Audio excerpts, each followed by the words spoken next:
most leading gynecologist and obstetrician practicing in Virar since last 5 years. He's done his graduation from Grand Medical College, Mumbai, and also post graduation he has done from Grand Medical College. He also has got fellowship and has done diploma in IVF, that is from Germany.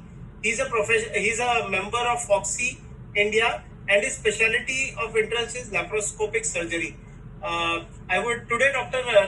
Naik Tavre is going to talk on the nutrition requirement in pregnancy and lactation. So now I request Dr. Naik Tavre to start with his presentation.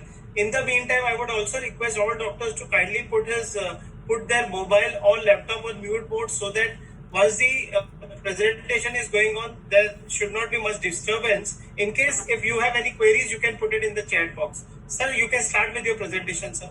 Okay, thank you so much, sir, for this wonderful introduction. Myself, Dr. Sachin Naik Tavre.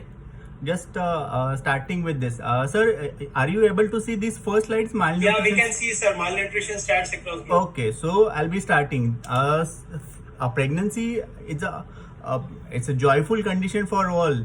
It's just a joy for mother, for the baby, and for the family also. A healthy nation starts with a healthy pregnancy. But in India, there are many malnutrition states, as we all can see during our ANC visit. Anemia, blood pressure, pH, all this because of a malnutrition state. So we are coming with a malnutrition state across the globe. Malnutrition in all its form remain unacceptably high across all regions of the world, and it is found to be 9.7% in all pregnant women.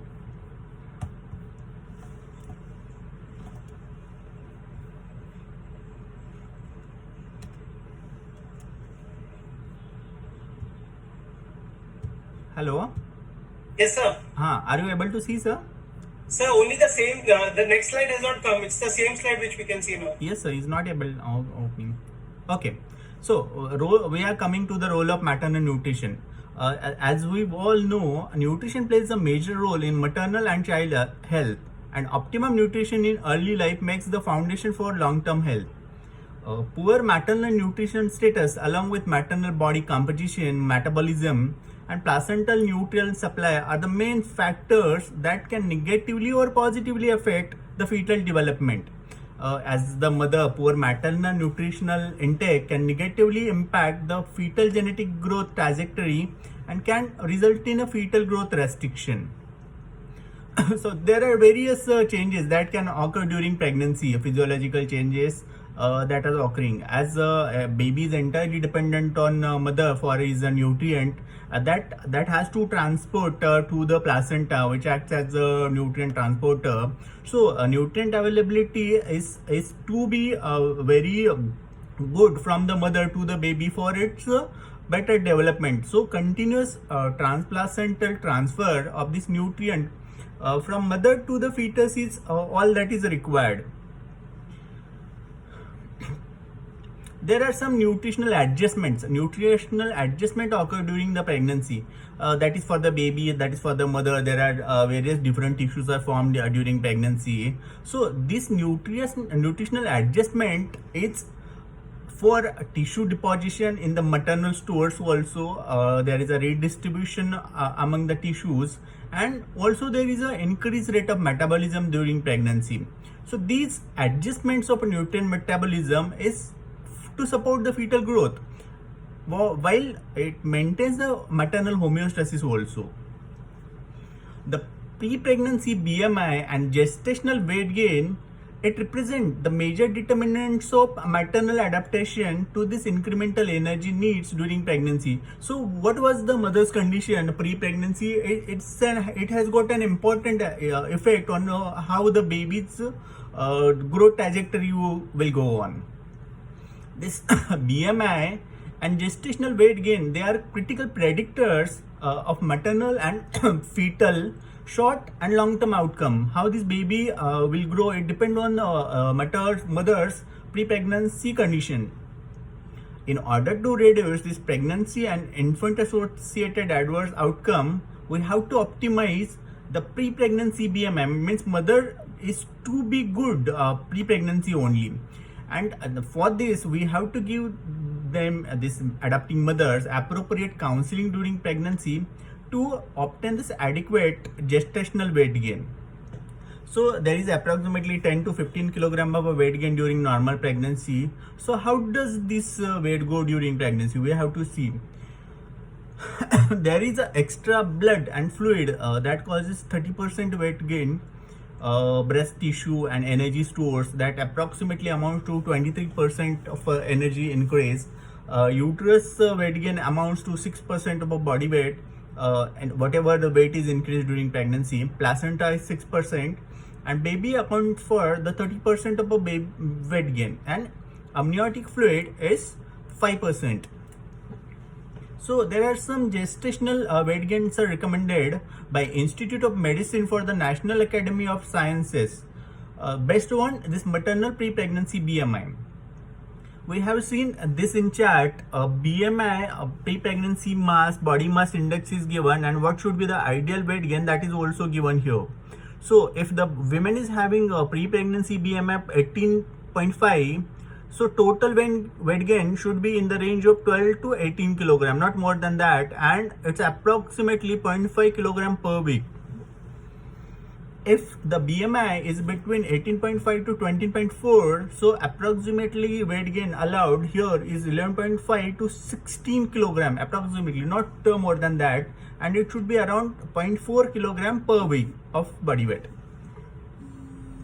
If the BMI is more than equal to 25 to 29, the weight gain allowed is 7 to 11. As we are seeing here, if the BMI is increasing, total weight gain allowed is going on decreasing. That is 0.3 kilogram per week. And if the BMI is above 30, total weight gain allowed here is 5 to 9 kilogram. That is 0.2 kilogram per week. So it is seen here that a diabetic woman, the weight gain at the lower edge of recommended range or even below this range leads to better maternal and fetal outcome, as we can see very clearly in this chart. So maternal undernutrition is an important cause of preterm birth, as we have all commonly seen here, and fetal growth restriction also. It may potentially alter the fetal growth trajectory by modifying the placental weight. As we have seen, there is a 6% weight gain of a placenta. The surface and nutrient transfer capacity, which is depending on the severity of nutritional challenge and on the time of a deprivation, means whether the deprivation occur in the first trimester or second trimester, that has an effect on baby's growth. The fetal growth and organ development through effect on endocrine system or imprinted gene expression. There is a higher risk of later glucose intolerance. So what are the consequences of this unmet nutritional needs? They unable to achieve the recommended nutritional adequacy. It may compromise the pregnancy outcome, as there is an inadequate dietary intake to meet the increased need of micronutrient. It may lead to micronutrient deficiencies. A risk on maternal health and fetal growth during pregnancy. As it is seen, almost 53% of Indian women enter pregnancy with low nutritional reserves. It is quite a high number. As we are seeing here in this chat, what are the added requirement of a pregnancy on and above the non-pregnant and non-lactating women? Whatever the baseline pregnancy requirement of a protein, during pregnancy it is seen here that is increased by approximately 50%. Iron requirement increases by 66%. Calcium by approximately 100%. That means it almost doubles. And folic acid requirement is 150% increase. Accordingly, there is a much higher requirement of multiple vitamins or vitamin B12. So it shows how adequate our nutritional supplementation should be during pregnancy to achieve the adequate nutritional level to the mother and to the developing baby. Now, coming to the energy requirements during pregnancy. This pregnancy requirement of energy, it comprises of a body weight gain consisting of carbohydrate, proteins, fat and water. It accounts for increased maternal and fetal metabolism along with the fetal and placental growth. So average additional recommendation of 350 kilocalorie per day through the second and third trimester is advised here. Means 350 kilocalories to be advised per day. The Canadian and German national consensus highlights the need of the uptake of nutrient dense and energy appropriate foods with moderate increase of energy intake during pregnancy. Now coming to the protein requirement during pregnancy, the maternal protein intake was found to be associated with increased birth weight and helps to improve the fetal growth. There are some references are given here. The periconceptionally and at 6th, 10th, 26th and 38th weeks of gestation, a 1 gram increase in maternal protein intake leads to significant 8 to 14 gram increase in birth weight. So for per gram increase in protein intake, there is approximately 8 gram increase in a birth weight. So showing this importance of a protein supplementation during pregnancy. So there are, as we all seen, there are different adjustment for energy sources. The protein adjustments during pregnancy and protein intake for this increased need, protein needs to be supplied during pregnancy. Within few weeks of conception, this adjustments in protein metabolism occurs for this maternal protein gain for fetus, placenta and amniotic fluid. These proteins are required in 40% for this. Then deposition in maternal tissue, it costs approximately 60% of a protein to the body. And during lactation, for the proteins and breast milk, there is also an increased need for proteins. The tissues where these proteins are get deposited, there is a uterine tissue, breast tissue, adipose tissue, blood volume increase, and also there is a extracellular fluid increase. 48% of pregnant women have an adequate amount of both protein and calorie requirements. So as we have seen, we are coming to the protein, fat and need of fibers also. Dietary fiber supports a bowel frequency and stool consistency, and it avoids constipation and hemorrhoids during pregnancy. So it is an important component of a food that needs to be supplied during pregnancy, as it is found to be constipation is a common in pregnant women and is reported prevalence up to 39%, and it can develop or increase in a severity during pregnancy. Now coming to the role of fats. Fats needs to be supplied, but rather than quantity, it's the quality that matters for the fats. Quality of fats is more important than the total amount, especially for fetal development and infant growth. So what to take? It is necessary to improve the relative proportion of polyunsaturated fats rather than to increase the intake of total fats here. So polyunsaturated fats are advised to take during pregnancy.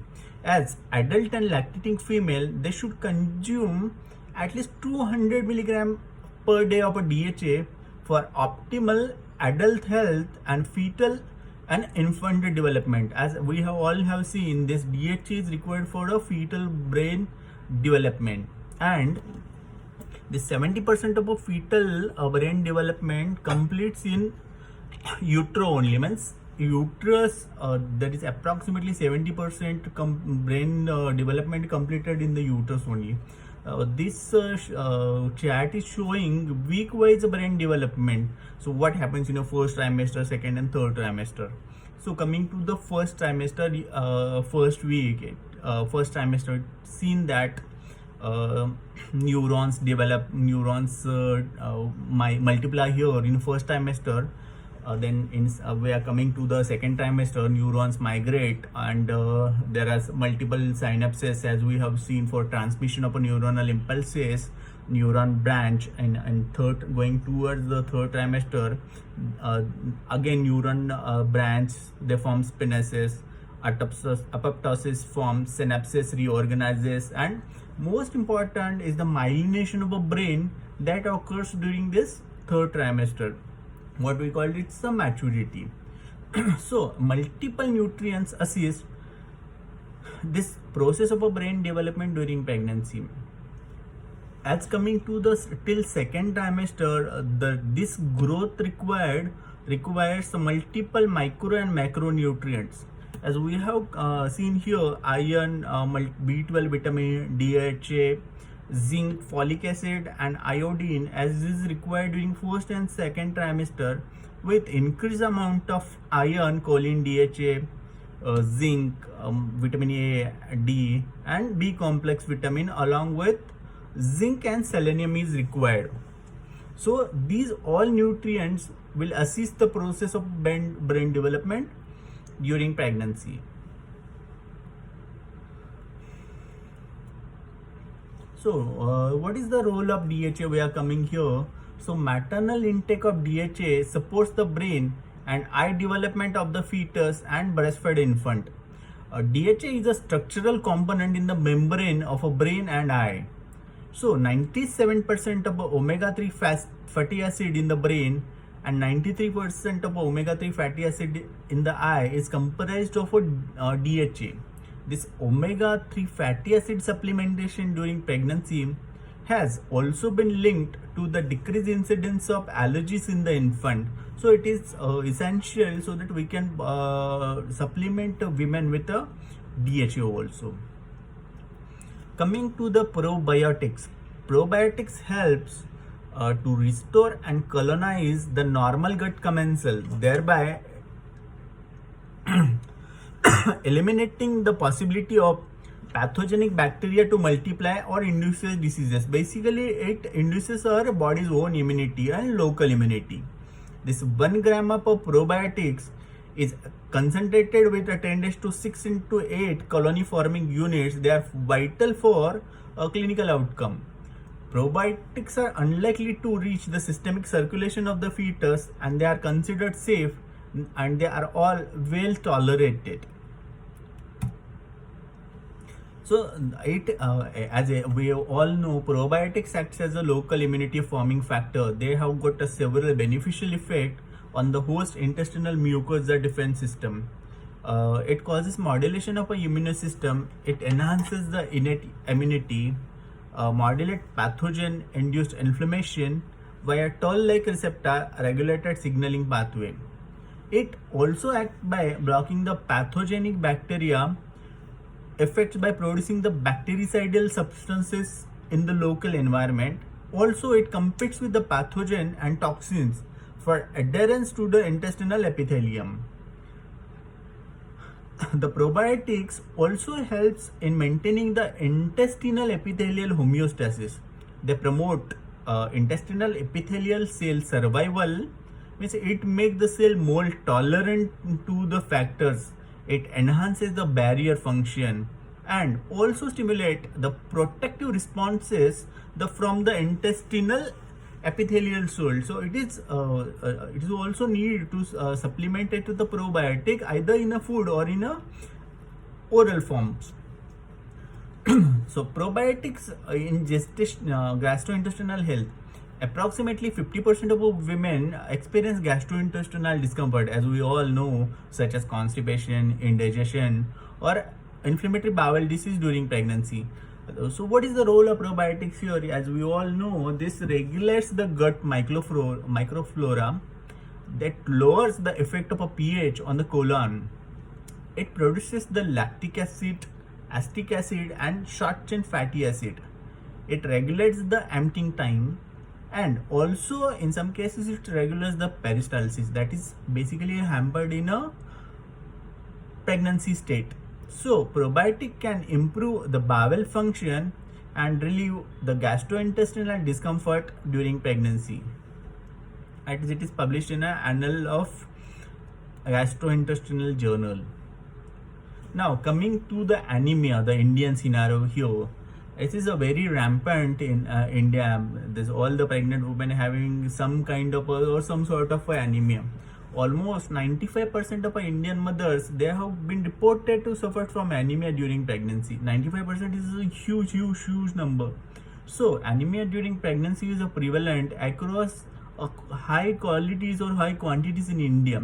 Here in chat, according to WHO, World Health Organization, it is found that prevalence of anemia, it defines a prevalence of anemia above 40% in a community, which is an emergency situation. And considering India, we are actually facing an emergency here.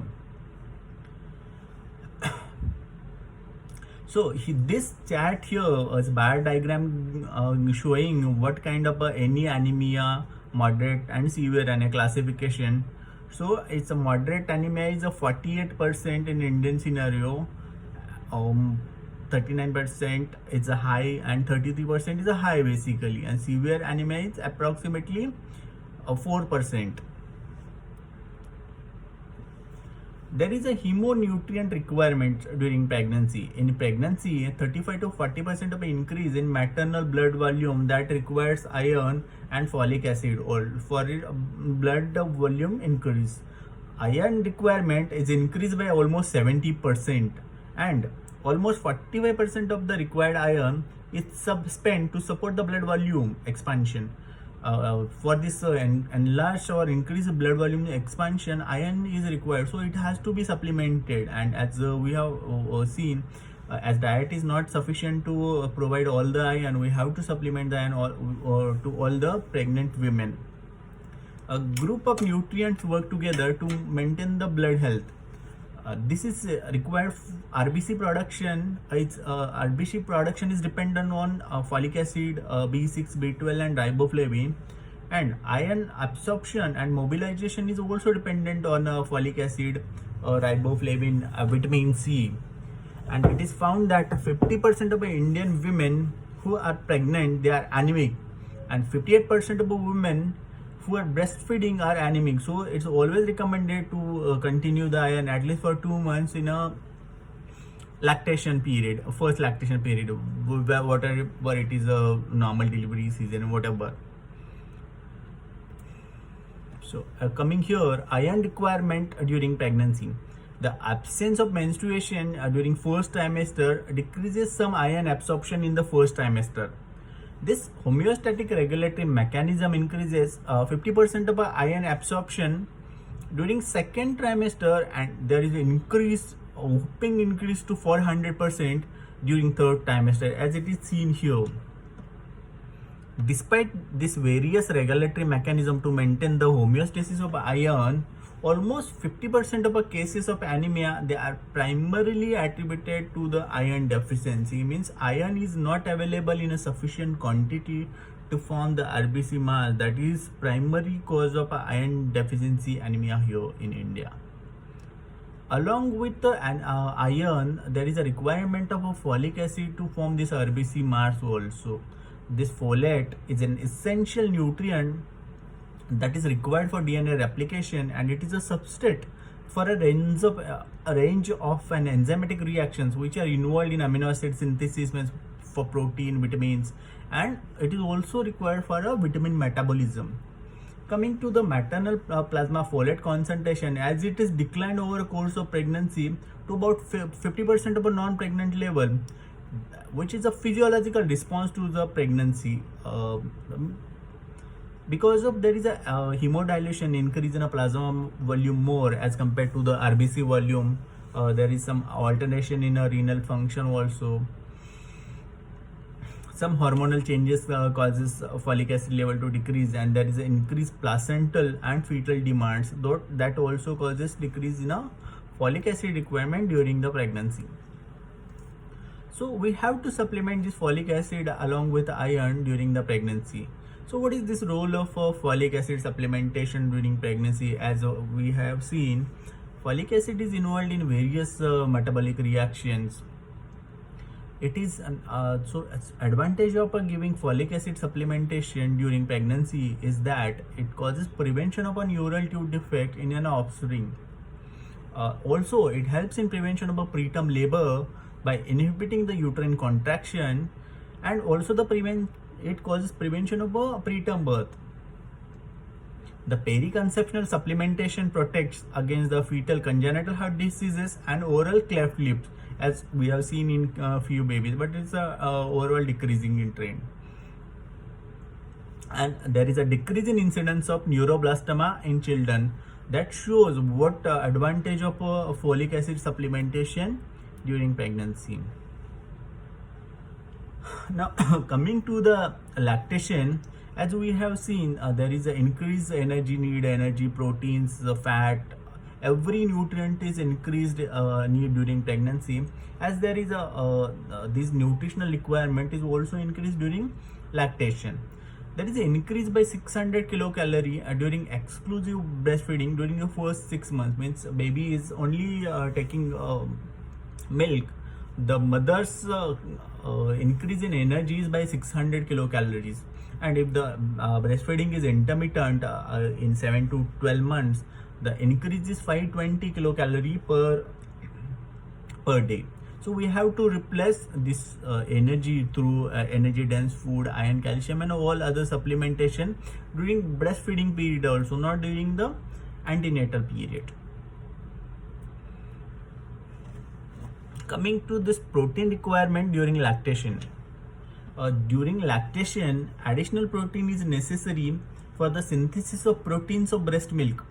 They are secreted to feed the infant. These proteins during lactation is required for the milk proteins, whatever is transferring to the baby.